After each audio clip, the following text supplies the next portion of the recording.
Bem-vindos ao podcast Cevada com Plutônio, um podcast que fala sobre ciência e religião, isoladamente ou tudo junto e misturado. Bem-vindo mais uma vez ao nosso podcast Cevada com Plutônio, onde a gente procura tratar seu cérebro com muito carinho, com muita atenção, com muito amor, com muito respeito. E a gente fica muito feliz pela sua presença. E hoje a gente trouxe aqui como nosso convidado o Ramponha, tá bom? Que ele trabalha na parte de comunicação e liberdade religiosa, mas eu acho que a melhor pessoa para apresentar a ele é ele mesmo. Então, Ramponha, eu peço que você se apresente aqui para o nosso público. Bom, boa noite, boa tarde ou bom dia, dependendo do momento que você está ouvindo esse podcast. E Edinardo, primeiramente, obrigado por me convidar.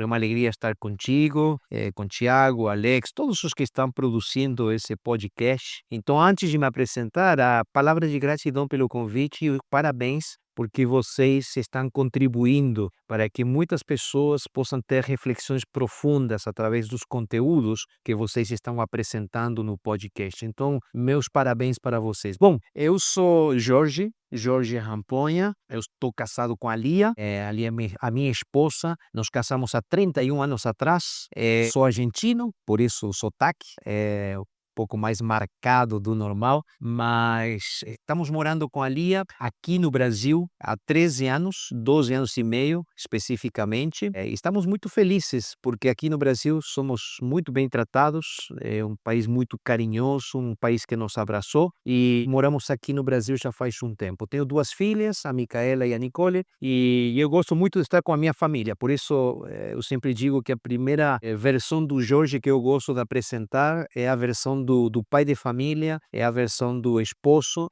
que eu gosto muito da minha família. Eu sou pastor, há 23 anos que sou pastor da Igreja Adventista do Sétimo Dia. Eu sou formado em teologia pela Universidade Adventista del Plata, na Argentina, que é uma altíssima casa de estudos que a igreja tem na Argentina. E aí me formei e aí comecei a trabalhar para a Igreja Adventista como pastor.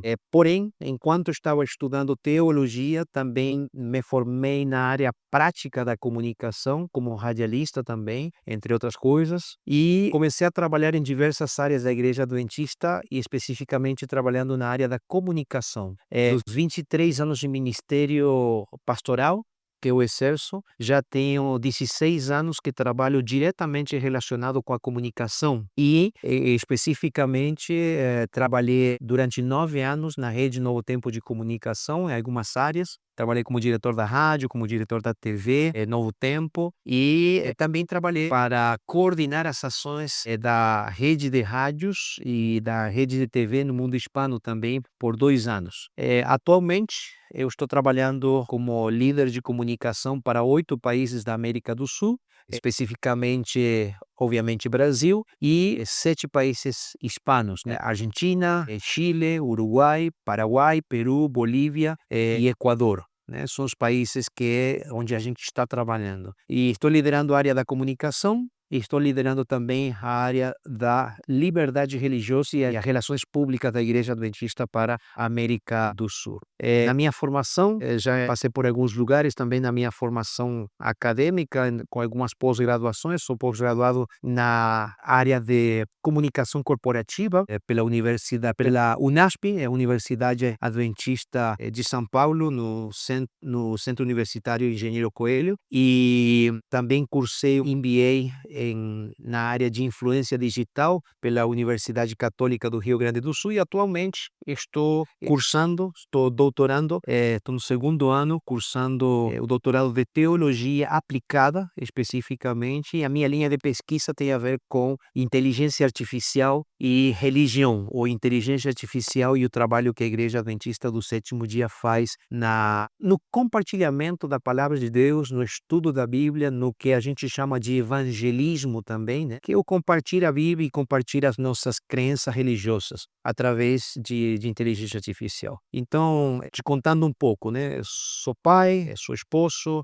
sou pastor, sou uma pessoa que gosta de aprender, que gosta de estudar e uma pessoa bem inquieta, né? Com conhecimento, com as coisas para fazer, com o aprendizado. Então, para mim é muito, muito legal estar aqui com vocês também para aprender um pouco junto com vocês e conversar um pouco, né? Aqui conosco também está o nosso queridíssimo amigo Tiago, que já é conhecido aqui da casa, mas sempre é bom ele dar uma luzinha aqui pra gente, né? Cumprimento a todos aí, o podcast aí que trata o seu cérebro como ele merece. Agradeço a oportunidade, gente, sempre quando a gente tem convidados aqui, a gente sempre fica já empolgado aqui para aproveitar, né, os conhecimentos que a pessoa tem para a gente fazer realmente perguntas. E eu conversando aqui e escutando aqui o Jorge Ramponha, eu já fiquei, Ednardo, já empolgado aqui, né, como é no nosso podcast aqui a gente entrevistar uma pessoa que já tem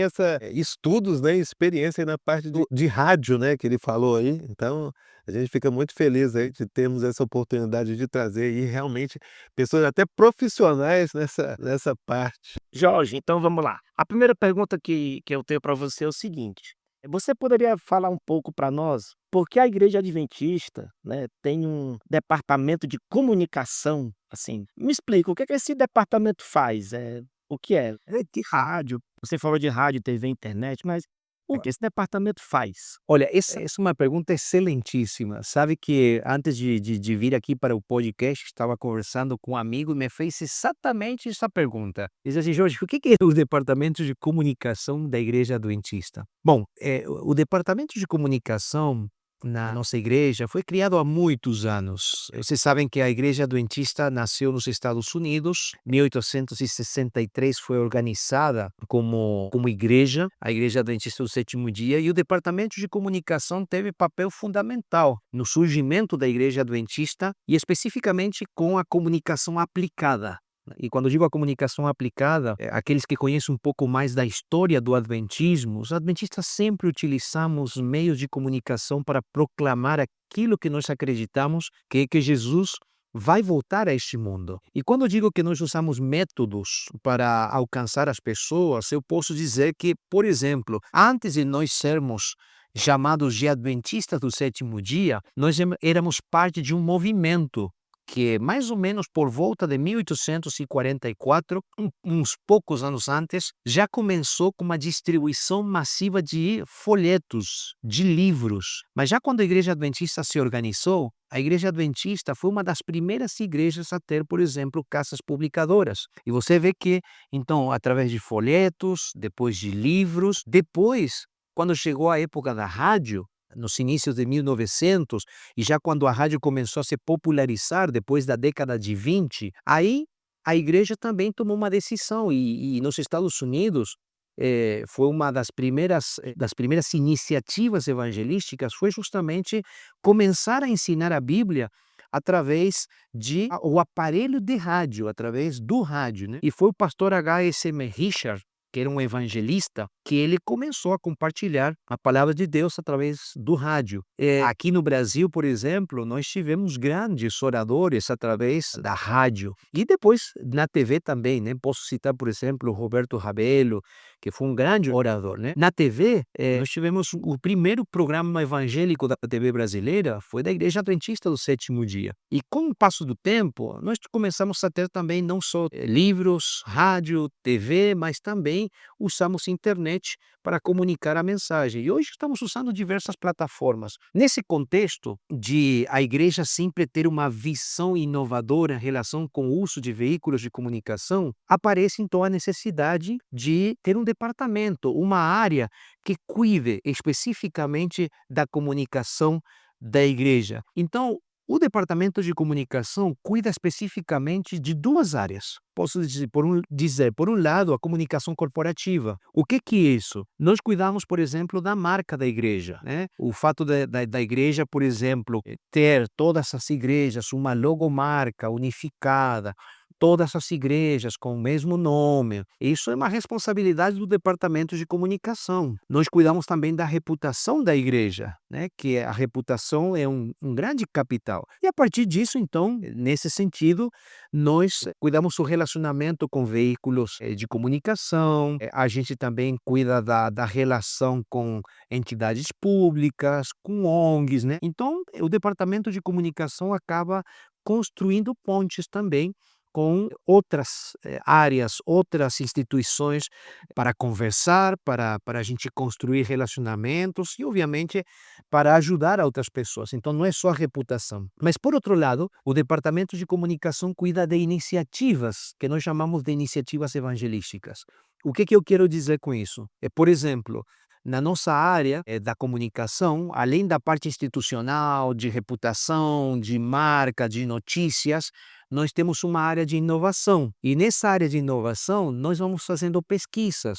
E, por exemplo, nós temos ferramentas como ferramentas de inteligência artificial para ensino da Bíblia, né? Uma delas foi criada justamente alguns anos atrás, como é a Esperança, por exemplo, que é uma assistente virtual para ensinar a Bíblia através de WhatsApp. E essa iniciativa surge a partir da igreja, né? Outras iniciativas, recentemente, vai fazer um mês, nos primeiros dias de junho, vai fazer um mês que a gente lançou dentro de uma plataforma chamada Roblox, por exemplo, nós lançamos um ambiente virtual para que as crianças e adolescentes possam estudar a Bíblia também de uma maneira diferente, em uma plataforma virtual. Outra iniciativa, criamos uma inteligência artificial, além da Esperança, para que as pessoas possam fazer pesquisa, o setchat.ai. Então vocês veem que nós temos duas linhas. Por um lado é a comunicação institucional que toda organização do tamanho de uma igreja como a Igreja Adventista tem, mas ao mesmo tempo nós estamos também com um olho em como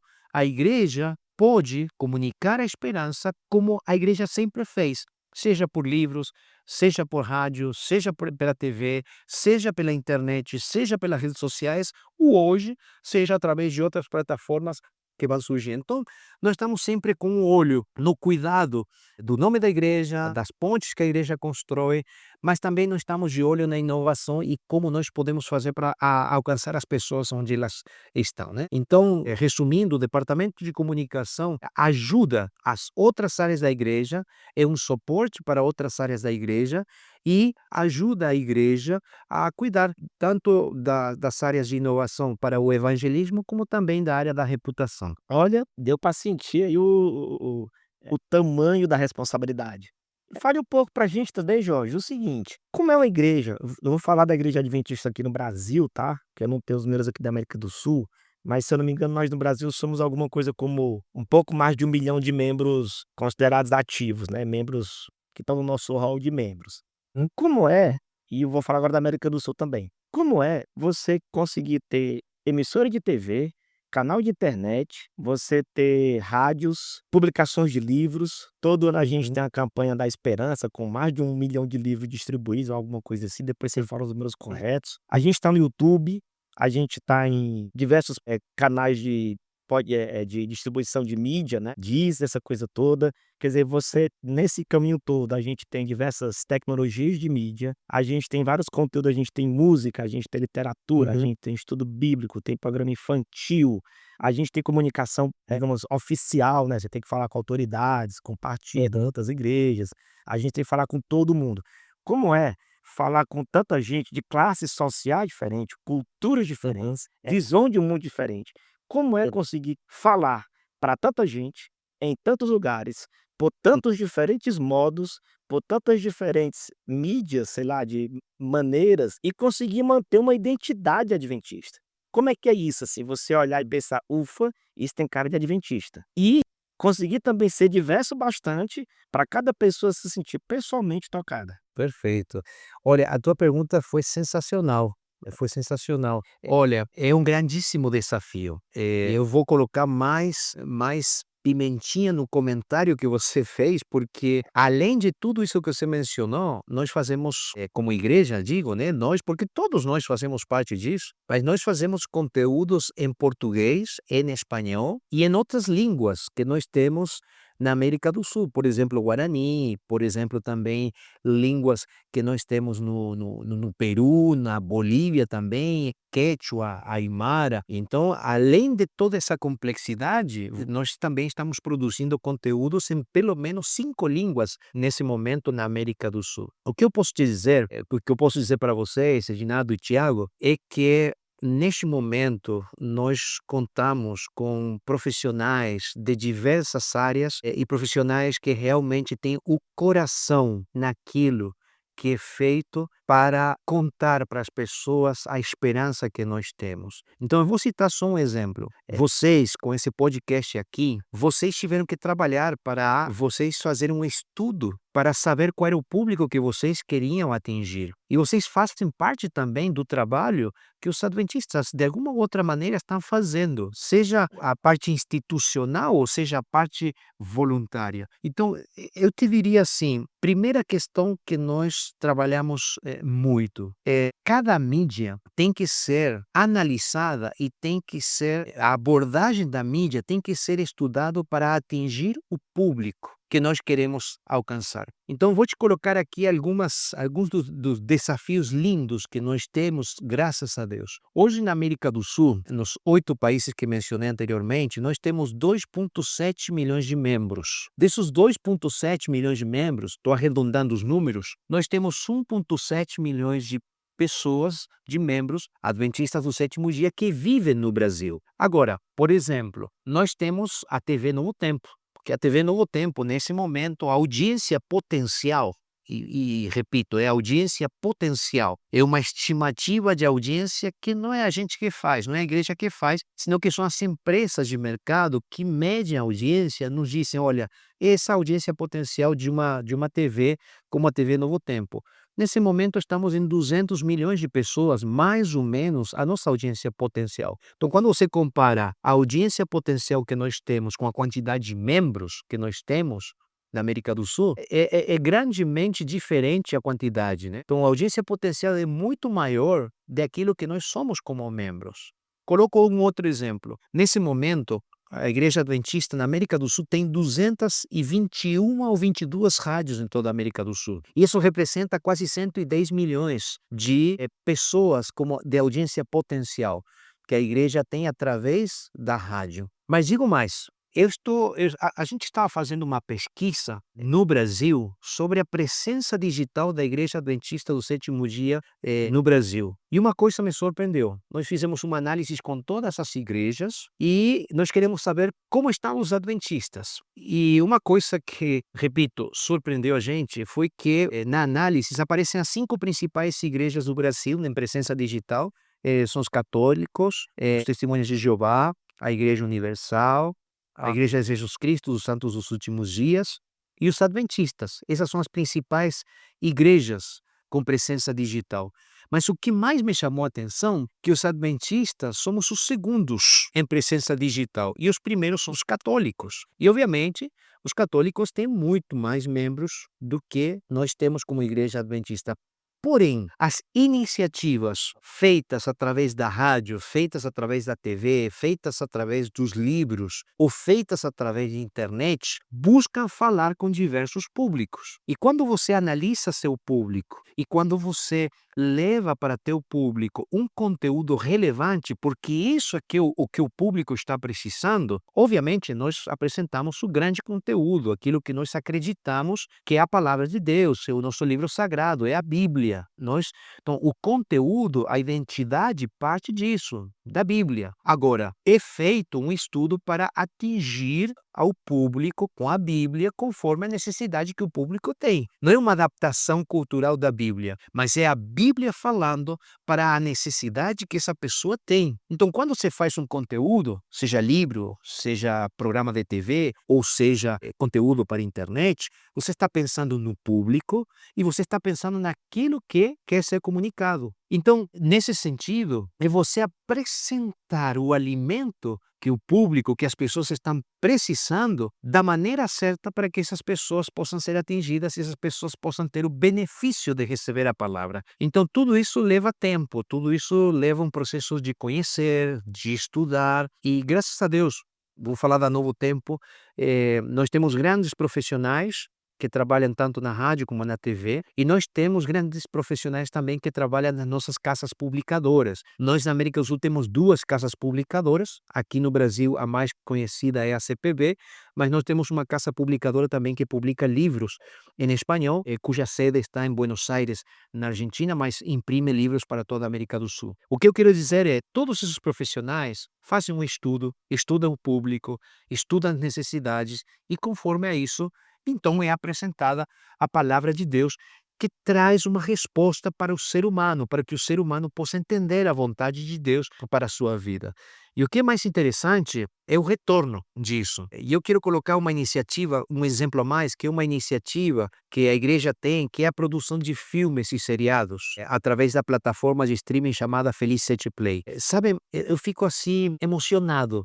Eu fico feliz, porque nos últimos 3 meses nós tivemos uma média de visitas na plataforma Felicity Play de 6 milhões de pessoas. Aí vocês veem os números, né? Mas vocês não têm 1,7 milhões de membros só no Brasil, mas vocês têm 6 milhões de acessos, de visualizações nos vídeos que vocês publicam? Sim. Por quê? Porque é um conteúdo relevante. Aquilo que está sendo feito e que está sendo apresentado. É um conteúdo bíblico, é um conteúdo que chama atenção, é um conteúdo que responde às perguntas principais do público. Então você vê, quando nós como igreja, nós buscamos atender o ser humano que está precisando, mas ao mesmo tempo você busca que esse atender ao ser humano, esse ajudar o ser humano, seja a partir dos princípios da Bíblia, você consegue ter identidade e ao mesmo tempo relevância. Isso só é feito, sabe, pelo poder de Deus, pelo poder de Deus. Então eu creio que, voltando à tua pergunta, eu creio que é o milagre da comunicação,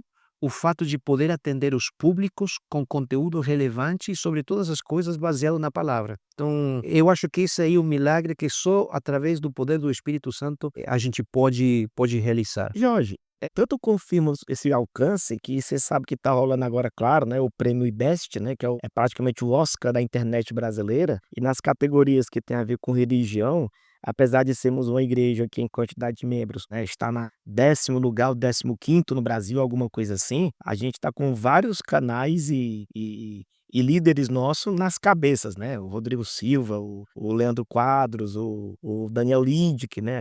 A própria TV Novo Tempo tá sempre muito bem votada nessas premiações de internet, né? O que eu imagino que já também é uma prova dessa presença, né? Mas eu queria também perguntar outra coisa. Você trabalha com mídia e a gente sabe que bom, eu sei que o sucesso da TV Novo Tempo é que por trás de tudo isso tem o Espírito Santo de Deus e a vontade de pregar a verdade. Mas me explica um negócio, como é, digamos assim, evitar a tentação de jogar barato com comunicação? Porque você sabe que infelizmente mesmo jeito que tem muito estudo e técnicas, né, para você alcançar o coração das pessoas, levar a mensagem de Jesus a essas pessoas, o que não falta também é técnica picareta, técnica errada, técnica de sedução, má sedução, vamos dizer assim, para levar a mensagem às pessoas, né? Porque é fácil, né? Imagino que com um pouco de sensacionalismo, com mau sentimentalismo, né, com algumas más práticas, a gente poderia estar alcançando uma audiência bem maior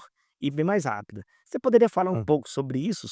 Não sobre por que não fazer isso, mas explorar mais um pouco o risco de quem vai nesse caminho? Sem dúvida. Vamos lá.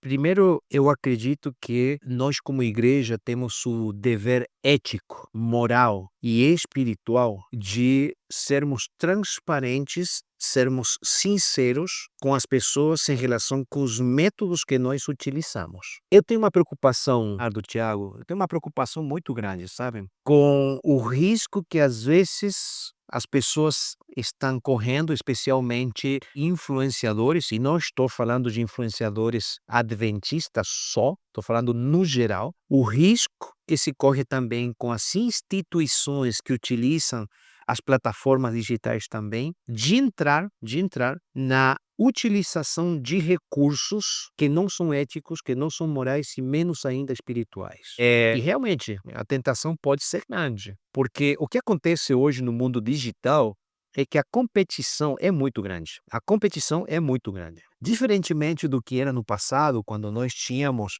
3, 4, 5 canais no máximo de TV, ou 4, 5 rádios na mesma cidade, hoje a competição pela nossa atenção é terrível. E aqui eu quero deixar um alerta importantíssimo para todos aqueles que realmente gostam de cuidar seu cérebro. Nós não podemos ser escravos dos algoritmos da internet. E nós precisamos tomar muito cuidado com isso. Muito cuidado com isso. Primeiramente, se as pessoas que estão me ouvindo agora são influenciadores, são pessoas que gostariam de ter uma relevância na internet, que gostariam de influenciar pessoas, sabe que é melhor ter menos seguidores, mas você agir de maneira honesta em relação com a maneira como você consegue likes, com a maneira como você consegue seguidores ou com a maneira como você apresenta teu conteúdo.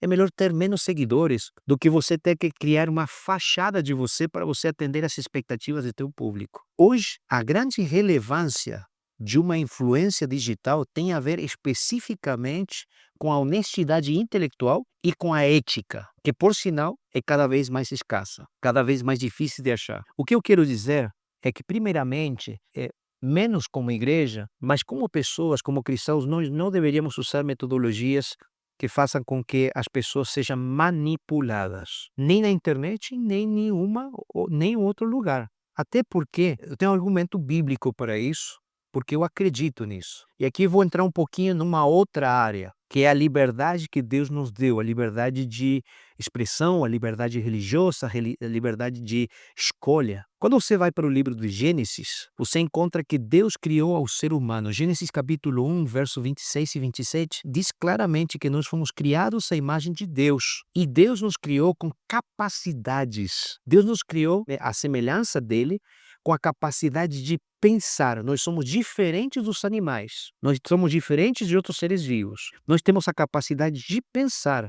Nós temos a capacidade de construir um raciocínio lógico. E nós temos a liberdade de escolha. É por isso que o pecado entrou na Terra. Se o ser humano não tivesse capacidade de pensar, capacidade de escolher, capacidade de construir o pensamento crítico, nós seríamos meros entes autômatos ou automáticos, né? Mas não somos robôs, somos seres humanos. Deus nos criou com a capacidade de tomar decisões. A partir disso, se Deus agiu respeitando a capacidade das pessoas para a toma de decisões, para a escolha na toma de decisões, para ter a liberdade de escolher, por que que nós precisamos, na ditadura dos algoritmos, utilizar ferramentas que vão coibir ou que muitas vezes vão restringir as liberdades das pessoas? Eu acho que não é ético, eu acho que não é aceitável esse tipo de usos, até porque, como cristãos, nós precisamos respeitar também a decisão das outras pessoas. Agora veja, isso não significa que nós não possamos utilizar ferramentas de marketing digital para atingir as pessoas. Por quê? Porque nós também precisamos, como diz o livro de Apocalipse capítulo 14, diz que o evangelho tem que ser proclamado em alta voz. E para você proclamar o evangelho em alta voz, em um oceano de informação que é a internet, você precisa também de ter ferramentas para atingir os públicos que gostariam de ouvir vocês, sem forçar, respeitando a liberdade,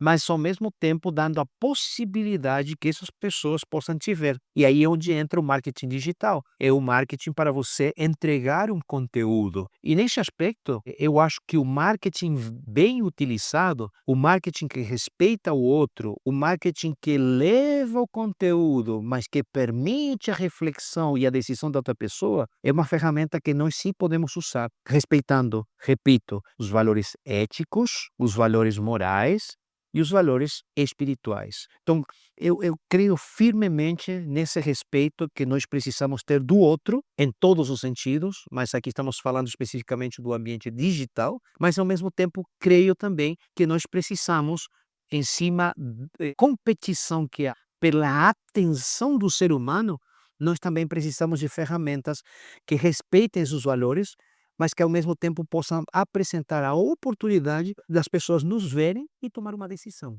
Jorge, eu gostei muito do que você falou, porque eu nunca tinha parado para pensar nessa perspectiva, como o marketing correto, o marketing ético, ele consegue aliar tanto a questão da comunicação, que você mesmo falou, né? É necessário.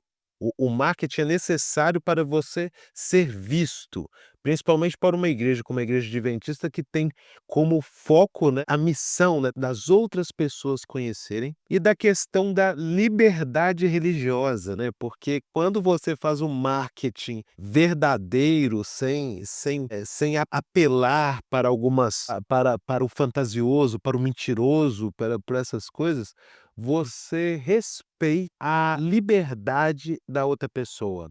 E aí eu já vou até aproveitar para também explorarmos também uma área que você trabalha, é a questão da liberdade religiosa. A liberdade religiosa, a gente vê aqui, eu não conheço muitos países, mas o que eu vejo no mundo ocidental é que a liberdade religiosa, ela sempre sofreu. Às vezes a gente pode falar que, às vezes as pessoas falam de hoje, mas ela sempre enfrentou desafios, porque ter liberdade religiosa, ela inclui a necessidade de equilibrar, né, o direito, né, da manifestação religiosa e a proteção. E o que eu queria que você falasse um pouco para a gente é assim, liberdade religiosa, como a gente pode trabalhar da forma correta, né? E quais são os desafios hoje, que sempre tiveram, de mantermos a liberdade religiosa, respeitarmos o outro e mesmo assim nós podemos falar para as outras pessoas. Olha, primeiramente, nós como adventistas, e volto no que mencionei anteriormente em relação com o texto bíblico, nós os adventistas acreditamos firmemente na liberdade de todas as pessoas e o respeito para com todas as pessoas, independente das suas crenças, independente da sua origem. Nós acreditamos que todas as pessoas têm o direito de seguir uma crença religiosa que escolheram, e nós acreditamos que todas as pessoas têm o direito de se manifestar em relação com as suas crenças. Nós, no Brasil, temos a graça de Deus, a misericórdia de Deus, que nós vivemos num país onde as religiões, as diversas religiões, têm a possibilidade de ter uma convivência, um convívio respeitoso, e onde o governo está garantindo justamente a manifestação das crenças religiosas. Embora nem sempre foi assim em todos os lugares da América do Sul. Nós, os adventistas, defendemos a nossa liberdade religiosa. De fato, tem vários projetos que, junto com uma equipe de pessoas da área jurídica, de outras áreas profissionais, têm trabalhado fortemente para que justamente surgissem leis que pudessem proteger as nossas crenças como adventistas. Por exemplo, o fato de os estudantes adventistas poderem fazer o exame ou a prova, né, do Enem fora das horas do sábado. Essa é uma grande vitória da liberdade religiosa. Ou o fato de um trabalhador poder pedir para o dono da empresa, para o gerente da empresa, a possibilidade de a guarda do sábado. Agora, veja, nesse contexto, eu creio definitivamente que nós precisamos sempre estarmos em alerta em relação com a liberdade religiosa, embora nós temos hoje essa liberdade de expressão, essa liberdade de culto, essa liberdade de crença no Brasil. Eu creio que nós precisamos sempre estar de olho, porque a linha que separa essa liberdade que nós temos para nos expressarmos e, ao mesmo tempo, a possibilidade de nós perdermos isso que é tão precioso, que é tão importante, que é a capacidade de expressar as nossas crenças, de viver as nossas crenças, eu creio que nós precisamos sempre estar de olho, cuidando que isso aconteça. É por isso que a igreja tem um departamento de liberdade religiosa, onde constantemente estamos analisando situações que podem impactar tanto as crenças dos adventistas como a crença de outras religiões também. Então, como departamento de liberdade religiosa, nós também dialogamos com outras áreas de trabalho, outros profissionais, para que através desse diálogo, dessas conversas, possam ser garantidos também esses direitos para os adventistas do sétimo dia. Isso aqui eu quero dizer uma coisa muito importante. Isso não é uma coisa que a gente começou a pensar ontem. Desde desde década de 1880 e pouco, os adventistas já falávamos sobre liberdade religiosa. Os adventistas participaram dos movimentos que houve nos Estados Unidos. De fato, deixa eu contar para você uma coisa muito interessante. A Organização Internacional de Liberdade Religiosa foi fundada em 1800, se eu não me engano, foi fundada em 1886 ou 87, por aí. E essa organização foi fundada pelos adventistas do sétimo dia. É conhecida hoje como IRLA. E a IRLA é uma instituição que tem diálogos com várias instituições e que está sempre de olho, né, avaliando como, em diversos lugares do mundo, essa liberdade religiosa pode ser muitas vezes banida. E aqui eu vou contar uma experiência de outros lugares do mundo. Vocês sabem que hoje, por exemplo, é muito difícil você levar uma Bíblia em alguns lugares do mundo. E eu sei que quem está escutando esse podcast aqui, muitos dos que estão ouvindo,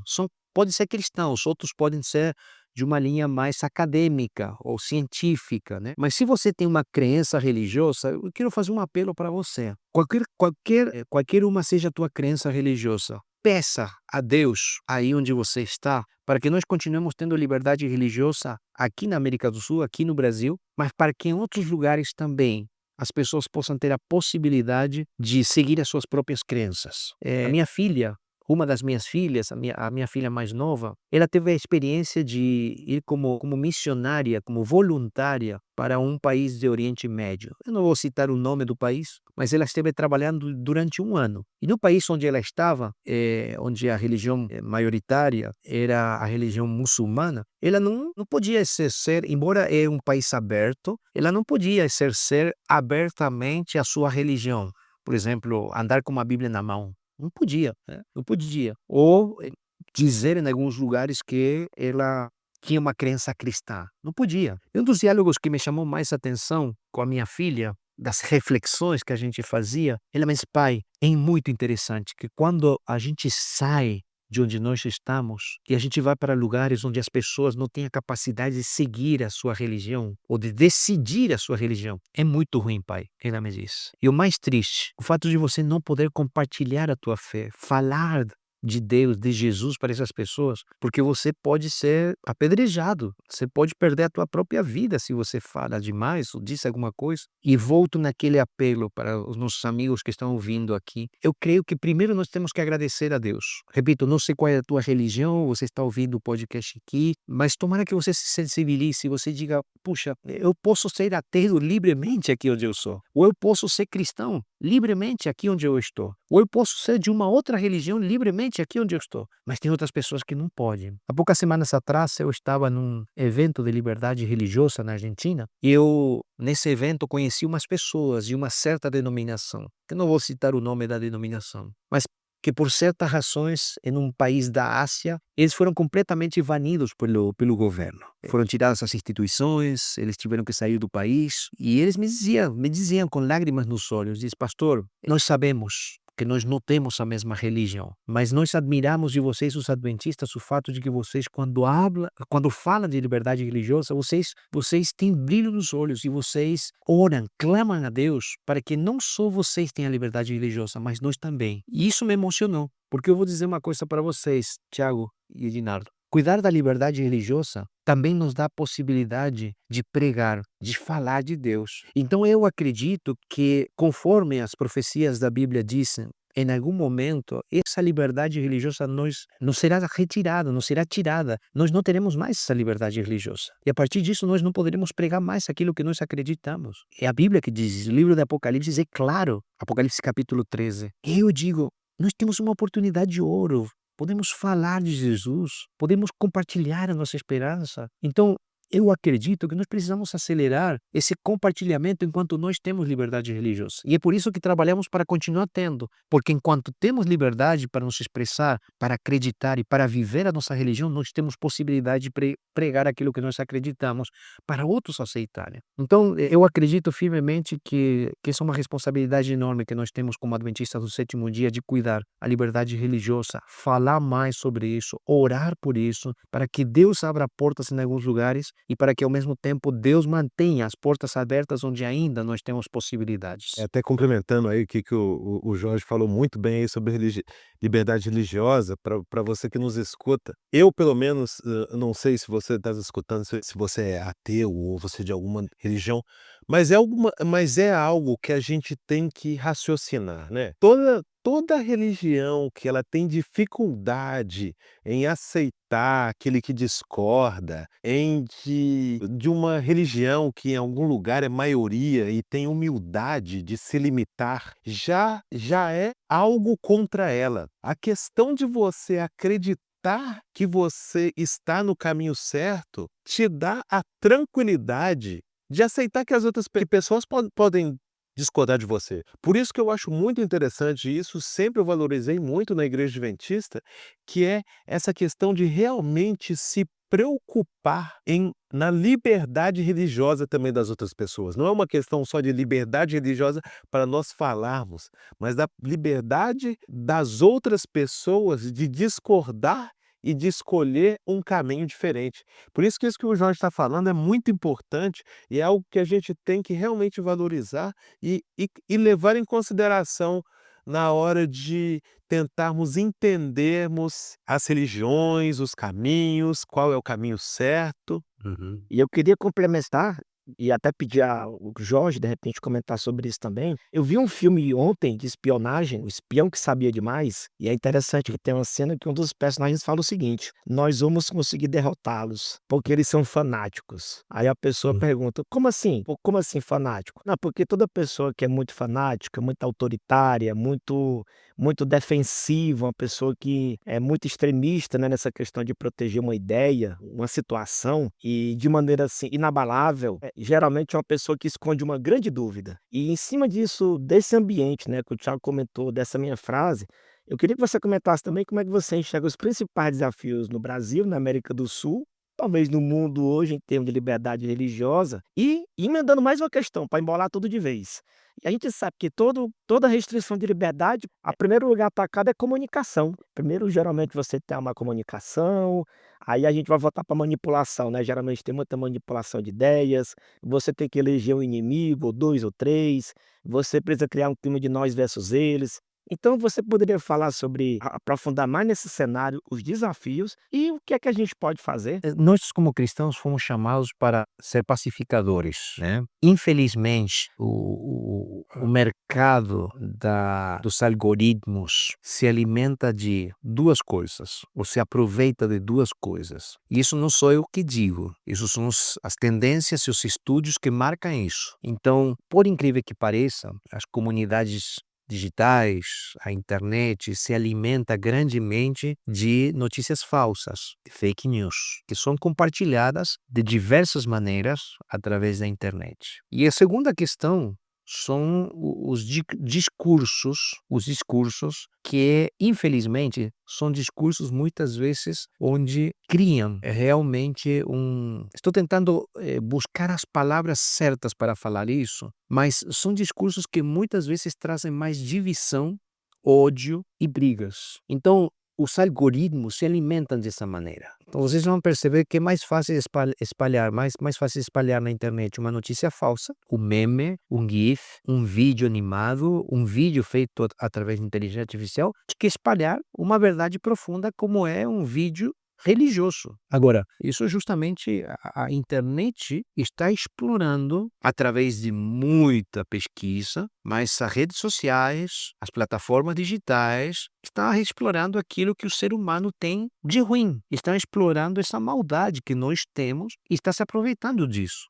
Por quê? Porque isso traz ibope, isso traz justamente engajamento na internet. Agora, queridos, eu vou ser bem claro com esse assunto. Eu creio que, como cristãos, nós fomos chamados a tomar partido só para uma questão. Nós fomos chamados para tomar partido especificamente com uma questão. Nós, como cristãos, especificamente. Eu creio que nós, como cristãos, precisamos ser relevantes e levantar a bandeira do evangelho verdadeiro, que é o evangelho que, através do sangue de Cristo, transforma pessoas, independente de se viraliza ou não viraliza. Então, nós precisamos tomar muito cuidado e realmente nós precisamos pensar seriamente nisso, porque embora a gente sabe que se eu brigo, se eu gero discursos contra outros, se eu faço certas narrativas mentirosas ou se eu utilizo notícias falsas, eu vou ter mais alcance.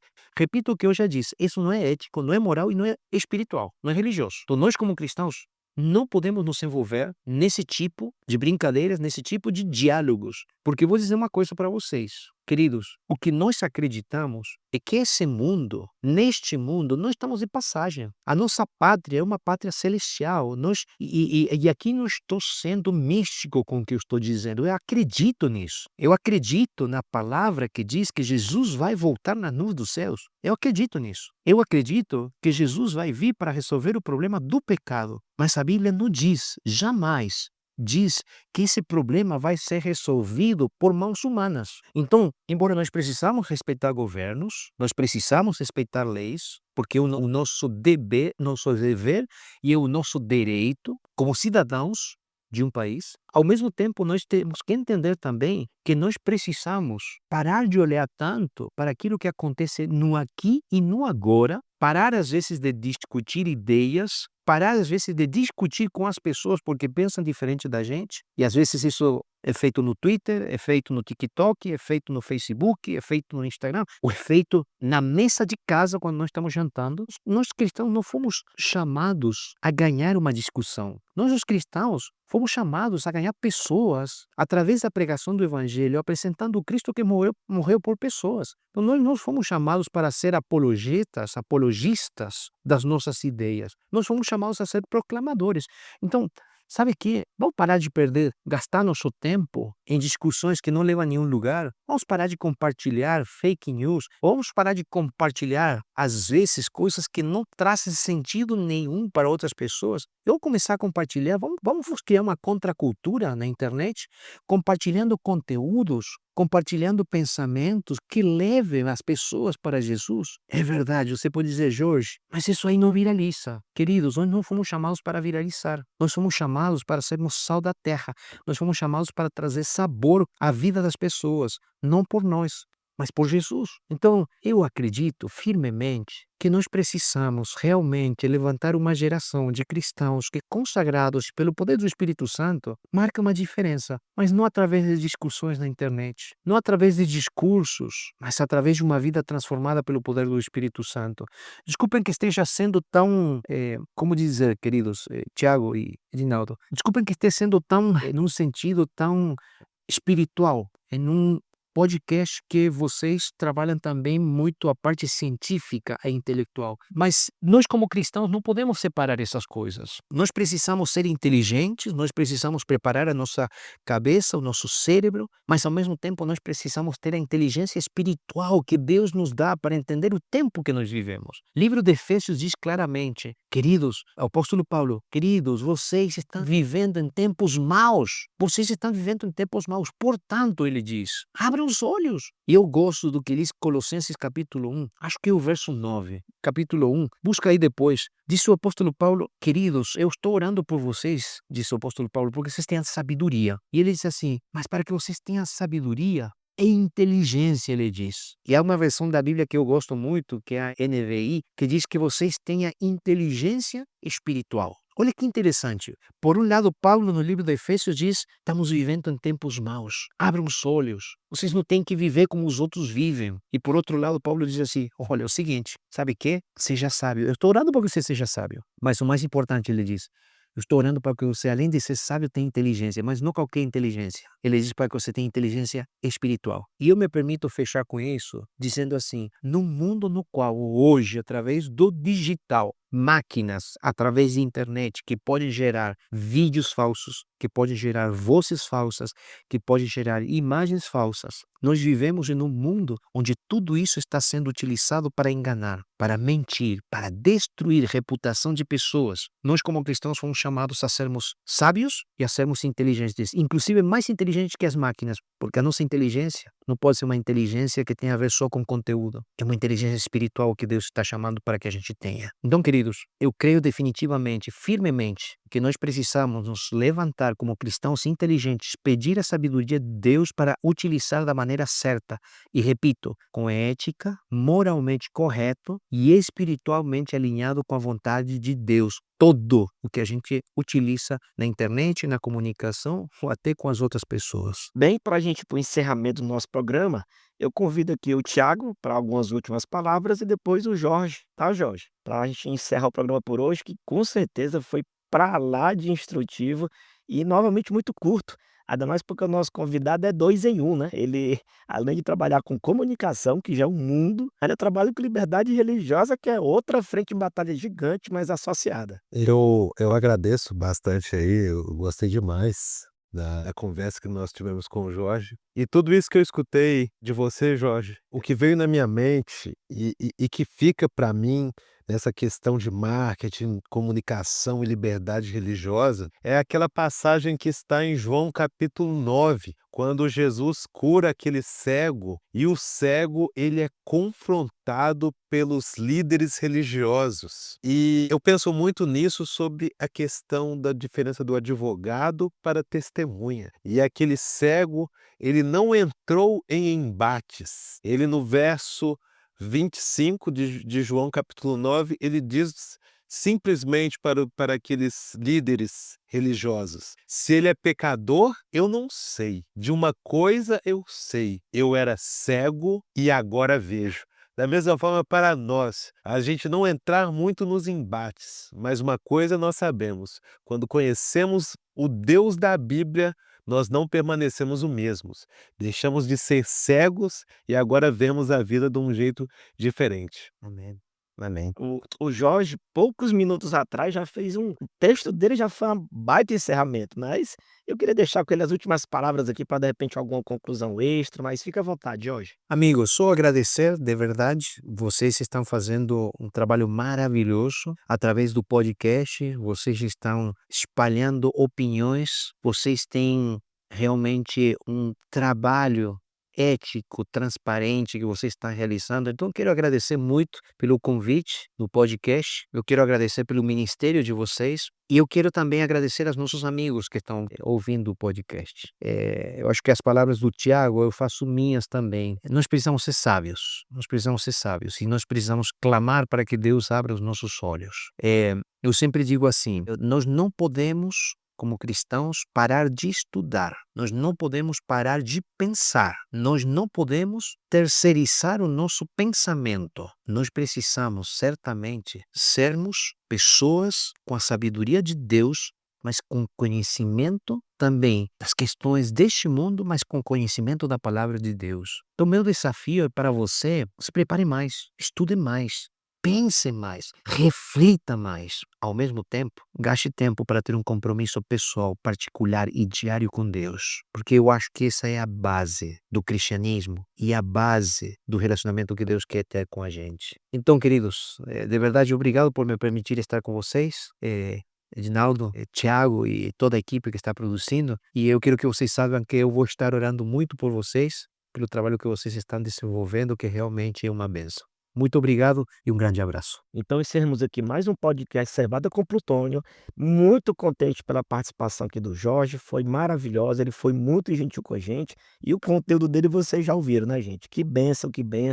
E que a gente leve toda essa responsabilidade com o que a gente fala, com o que a gente pensa, com o que a gente diz, tá certo? E com respeito a também a liberdade com o próximo, porque na hora que a gente faz a verdade, ela se sustenta. É tudo que a gente precisa de verdade. Pois abraço a todos e até o próximo programa. Você já nos segue nas redes sociais? Não? Então siga-nos agora mesmo no Spotify e inscreva-se no nosso canal no YouTube. Assim, você não perde nenhum episódio do nosso podcast, que vai ao ar toda quinta-feira, às 5 horas da tarde. E se você é adventista, aluno ou titulado com mestrado ou doutorado em qualquer área do conhecimento, faça parte do movimento Cientistas Adventistas. Mande um e-mail para cientistasadventistas@gmail.com. Será um prazer ter você conosco. Aviso! O Movimento de Cientistas Adventistas é um ministério de apoio que não possui vínculo jurídico ou administrativo com a organização da Igreja Adventista do Sétimo Dia. O podcast Cevada com Plutônio não fala em nome da Igreja Adventista do Sétimo Dia, suas instituições, ministérios oficiais, obreiros ou colaboradores.